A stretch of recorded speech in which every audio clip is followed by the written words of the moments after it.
All right, for this lab, we would normally work through all of these problems together in class or in lab, but I will work through this in the video and then you can pause and restart and have that information to get it done on your own. So the first page goes through some of the background information, reminding you of what we talked about as far as meiosis and how each gamete gets one copy of the gene, and that's what we're going to be showing in the Punnett squares. And then in the Punnett squares also, we're going to be able to statistically predict the possible outcomes of those crosses. So read through that and make sure you're understanding. And then it talks about how dominant and recessive genes work. Remember, the dominant gene is going to mask the recessive gene, and you'll always have to be given what that information is. Remember the difference in genotype and phenotype, and we'll be doing that throughout this lab. So here's one for you to practice for on the bottom of page 2, this Punnett square. Remember, you've got the gametes of one parent across the top. Each gamete has one letter for one allele.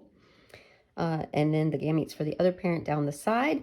And then the offspring will fill in the boxes. So if this gamete gets together with this gamete at fertilization, the offspring will be a big R, big R. The offspring have 2 letters, 2 of each, or 1 copy of each allele, 1 from each parent. So this one would also be a big R, big R. This one would be a big R, big little r. Notice we just keep the capital letters first. And then this one would also be a big R, little r. So that's for practice. Then you have some definitions that you can fill in by looking in your notes or in the book.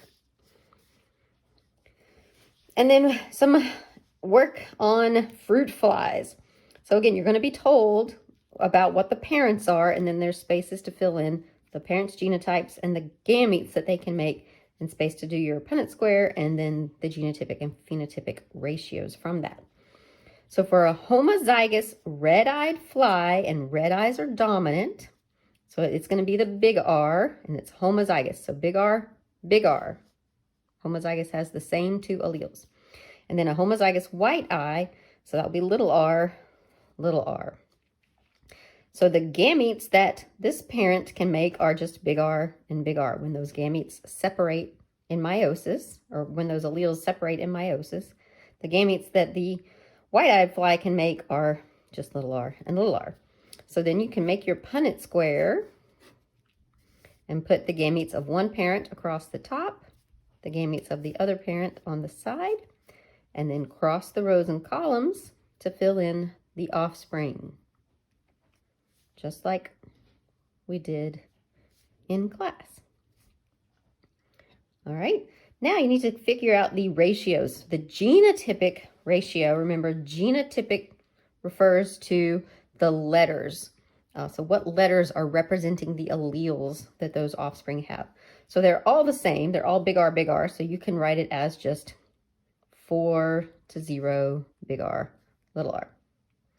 And then the phenotypic ratio, well, they're all going to be red, because that's dominant. So you can just write it as all red, or 4 to 0, red, however you want to write it. All right, let's do the next one. So this one is 2 parents who are both heterozygous. Heterozygous is going to have 1 of each 2 different alleles. So big R and little r, big R and little r. The gametes that this parent can produce, some of the gametes will have the big R, some of the gametes will have the little r. And same for the other one. And then do your Punnett square. The gametes for one parent, the gametes for the other parent, and then cross the rows and columns to get the offspring.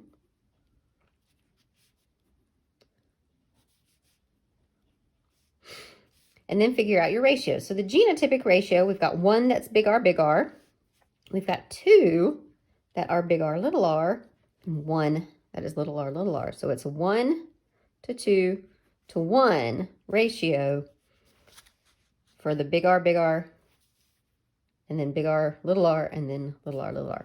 The phenotypic ratio is what do they look like? So they're going to have 3 of them are going to have red eyes, and 1 will have white eyes. So that's our 3-to-1 ratio. All right, I think you can try the next one on your own. You can pause and do that if you would like. And then actually number 4, don't worry about it. It's not very interesting.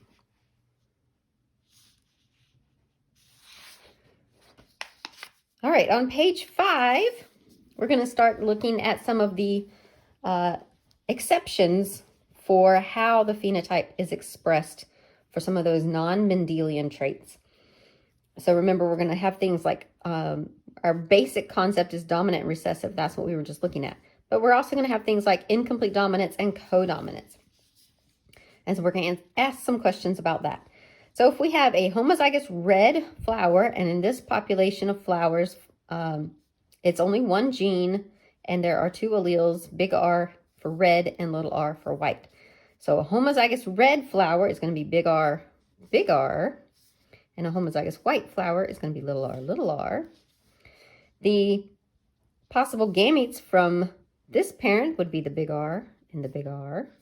Possible gametes from this parent will be the little r and the little r. And then do your Punnett square. The gametes from one parent, the gametes from the other parent. Fill in the offspring. And they are all the same in this case. So what's your genotypic ratio? Not very interesting. They're all big R, little r, or 4-0, however you want to write it. The phenotypic ratio, now this is going to get into those different cases. If the alleles are just regular dominant recessive, the phenotypic ratio is still, they're all red, right? If these alleles are incomplete dominance, remember that means that there's going to appear to be a blending of the traits. So they're all heterozygous, so they're all going to look pink instead of red or white. And if these are codominant, then they're just going to have like splotchy red and white. How do you spell splotchy? I don't know. Red and white. Because both the red and the white are going to be expressed, but it's not going to blend. So there's going to be patches of red and patches of white. If it's codominant, both will be produced. All right, you can try the next one yourself with 2 heterozygous parents and then answer what the phenotypic ratio, if they're dominant recessive, if they're incomplete dominance, if they're codominant. So pause and try that. All right, the next part is to look at multiple alleles, and we're going to do this with blood types. But remember, blood types are also codominant.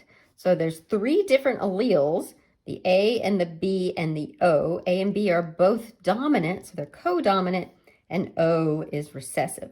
So we have 4 different phenotypes that can possibly come out of that, and multiple genotypes. So the alleles in the population, there's only 3 alleles. I know there's 4 spaces here, but there's only 3 alleles. But we need the 4 spaces because there's going to be 4 possible phenotypes, which are the blood types. So the blood types would be, you can be blood type A, you can be blood type B, you can be blood type AB because they're codominant, or you can be blood type O. So what genotypes can you be if you are blood type A? Well, you can be big A, homozygous A, or since O is recessive, you can be heterozygous with big A-O. With B, same thing, you can be big B, or big B-O. With AB, the only genotype that gets AB is AB. So you have to have both the A and the B alleles because they're codominant. They're both going to be expressed to make your AB blood type. And then for O, the only genotype is little o, since it's recessive. You have to have both of those to produce no protein on your blood, and then that would be the O blood type. So now we have some paternity cases to try to figure out who's the father.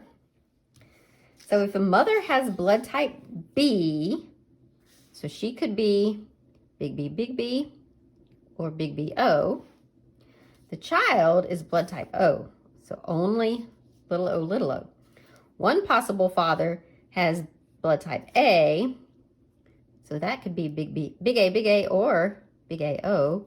Another possible father has blood type AB, which can only be phenotype or genotype AB. So this guy cannot contribute an O to the child. Only this, the mother has to be big B-O to contribute that O to the child, and the father has to be this one to contribute an O to the child. And we can do that in a Punnett square.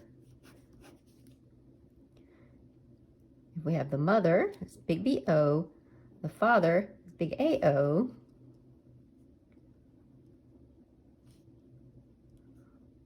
and this is the child. If you try a Punnett square with any of those other combinations, you won't get an O-O for the child to have blood type O. So blood type A-O, or blood type A phenotype, but the genotype would have to be A-O. All right, so try some of these others with blood type on your own, and then try to match up the babies with the parents in this one. I'll do one for you though, I guess. So if a baby has blood type A, and it might help to write some of these possibles. Remember, this can be big A, or big A-O. This can be big B, or big B-O. These can only be O-O, right? This one, those are easy. This can be big B, or big B-O. So in order to get a baby with a blood type of an A, well, you could get the A from this parent and the O from that one. Or you could get the A from this parent and the O from that one. So there's two possible choices still we have to narrow down. The B, well, you could get the B from this parent and the O from that one. You could get the B and the B from this one. The AB, they're going to have to get an A from one parent and a B from the other. The only place we have that possible combination is here, so that has to be that one. And O has to get an O from both parents. Could be this one, could be this one. It can't, well, it could be this one if they're both BO.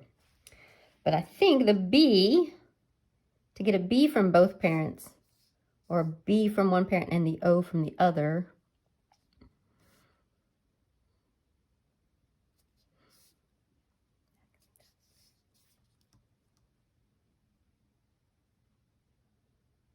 so O is going to have to go to this one, because this one, well, it could still be that one.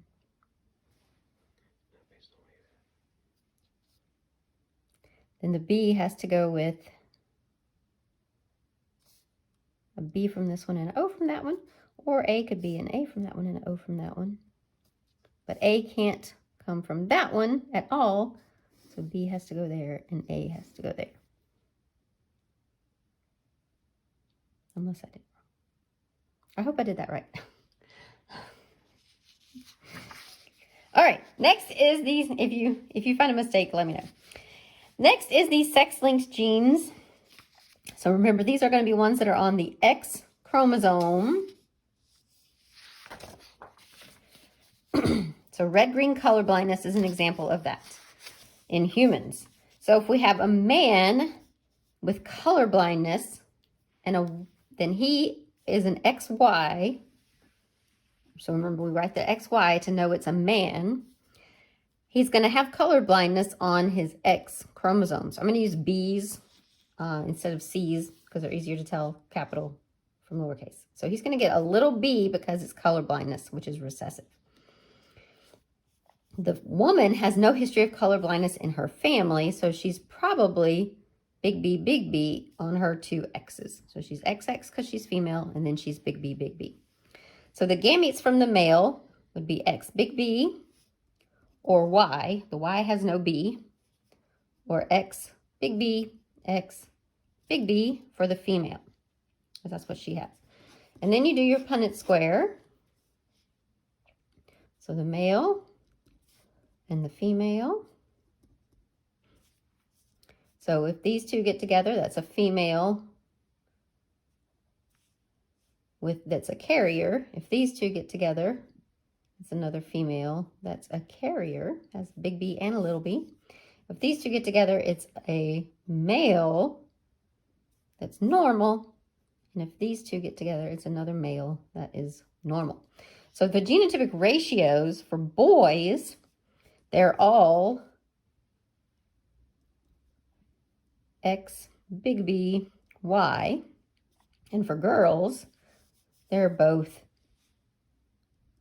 X big B X little b. The phenotypic ratios is the boys are all normal vision and the girls are all carriers. They're normal vision, but they're carriers. All right, so you can try this next one on your own. Pause the video and try that one. And then we get into the case of sex-linked traits in cats. So for cats, the big B allele produces yellow fur, and the little b produces black fur.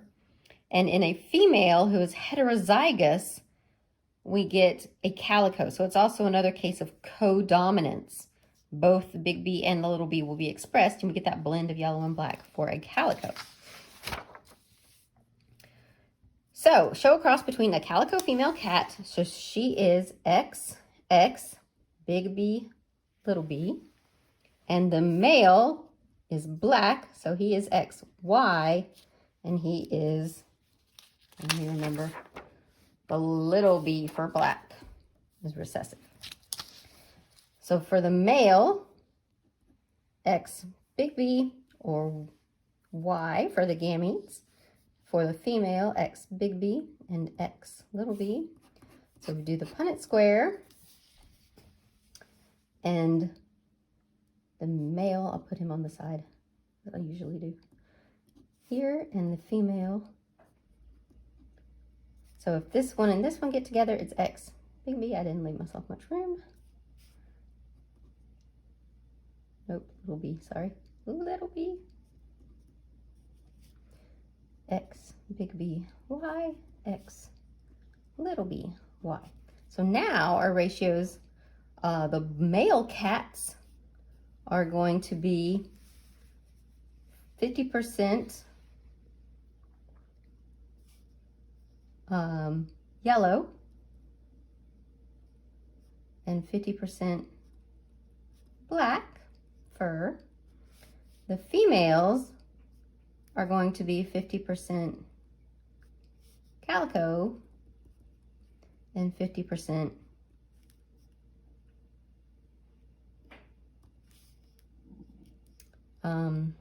black. But those are also the same as the phenotypic ratios, because actually I wrote the phenotype rather than the genotype up here. So you could write the actual genotype, the X, big B, Y there, but it comes out the same. They're both 50% and 50% because of that codominant gene.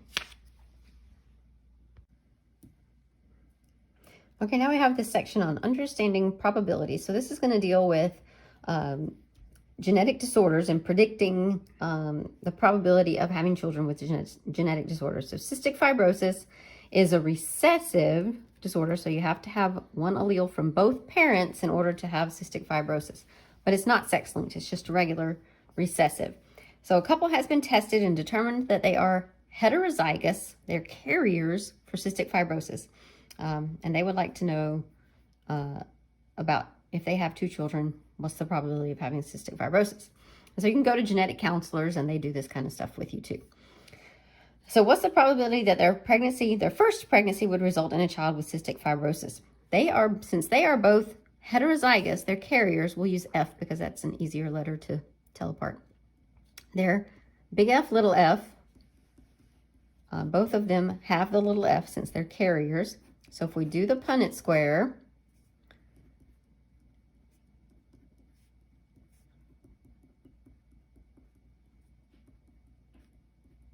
this would be the child with cystic fibrosis. So it's 1 out of 4, or 25%, chance of having a child with cystic fibrosis. What's the probability their second child would also have cystic fibrosis? Well, the fact of whether or not their first child has cystic fibrosis doesn't affect the probability of their second child. This will be the probability each pregnancy that they have. This doesn't change. So it will still be 25% for their second child. Now, what's the probability that both their first and second child would have cystic fibrosis? So now you're going to have to get into multiplying probabilities. If you remember back to your statistics class, of how to do that when you have two events occurring at the same time, you have to multiply them.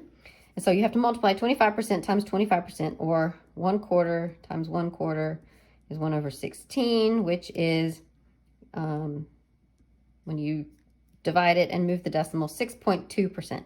So a much smaller percentage that both of their children would have cystic fibrosis, and that makes sense. All right. All right, then our last one is to do the dihybrid cross. So you get to practice one of those big, huge Punnett squares. So in fruit flies, long wings are dominant to short and gray body is dominant to black. So show a Punnett square between two parents who are heterozygous for both traits. So they are big L, little L, big G, little g. Big L, little L, big G, little g. So what are the possible gametes? So remember, this is where you do the FOIL method. So the first would be, I didn't leave enough blanks here. Big L, big G. They're going to get one of the L's and one of the G's for each gamete. The outer would be the big L and the little g. The inner would be the little L and the big G. And the last would be the little L and the little g. And the same for the other parent, since the genotype is the same. And then after you do your Punnett square, you can get the phenotypic ratio. So we need all the boxes for this one. So L, G, L, G, L, G, L, whoops, this was big G, L, G, L, G, L, G, L, G. Oh, I did it again. L, G. So L, L, G, G. Now, remember, now we're going to put the L's and G's together. L, L, G, G, L, L, G, G, L, L, G, G, L, L, G, G, L, L, G, G, L, L, G, G, L, L, G, G,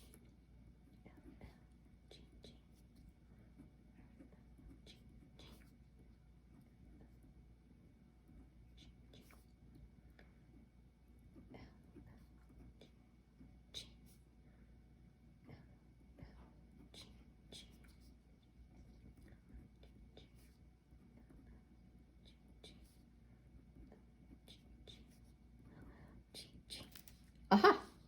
So when we count these up, remember, we're just looking for the phenotypic ratio. So this one's going to be long and gray, long and gray, long and gray, long and gray, long and gray, long and black, long and gray, long and black, long and gray, long and gray, short and gray, short and gray, long and gray, long and black, short and gray, short and black.